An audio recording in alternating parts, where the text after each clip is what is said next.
जोमेटो की बात कर लेते हैं। जोमेटो को लेकर के हम सभी काफ़ी बुलिश भी थे, लेकिन इस समय पर जैसा क्विक कॉमर्स के अंदर जो सिनेरियो जो बनता नज़र आ रहा है, काफ़ी डायनेमिक भी है और काफ़ी कंपटीशन लेवल पे भी काफ़ी ऊपर जा चुका है। ऐसे में अमेजोन की भी एंट्री हो चुकी है क्विक कॉमर्स के अंदर, फ्लिपकार्ट भी है, जेप्टो और इंस्टामार्ट, ये सभी इस समय पर इसके अंदर काम कर रहे हैं। साथ ही जेप्टो भी अपना आईपीओ लॉन्च करने की कोशिश में है वो भी।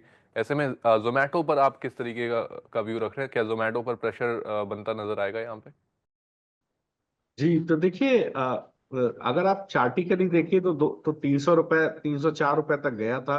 उसके बाद एक जी। हमें ऊपर की तरफ दबाव देखने को मिला है। लेकिन अगर आप कंपनी को स्पेसिफिकली देखें, इनफैक्ट सेक्टर को भी देखें, तो यहाँ पर देखिए बढ़िया जो है, मुझे लगता है कि अक्रॉस द बोर्ड, चाहे वो जोमेटो को देखें भले ही स्विगी को देखें, क्विक कॉमर्स की ग्रोथ क्वार्टर ऑन क्वार्टर 23-24% के आसपास दोनों की है। फूड डिलीवरी में देखिए जोमेटो को लगभग ठीक ठाक 4-5% की क्वार्टर ऑन क्वार्टर ग्रोथ है।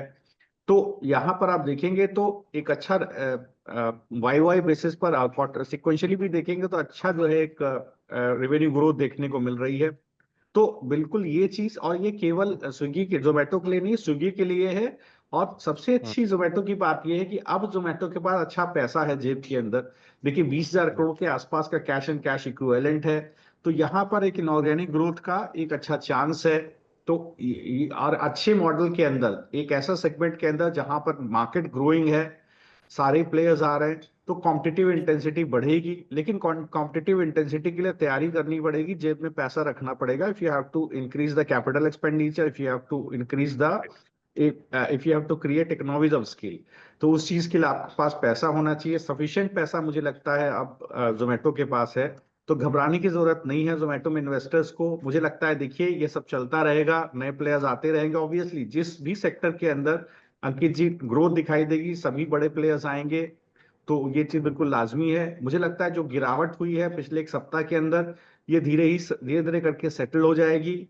और इसके बाद दोबारा ये 340 360 की तरफ स्टॉक जाता हुआ दिखाई देगा।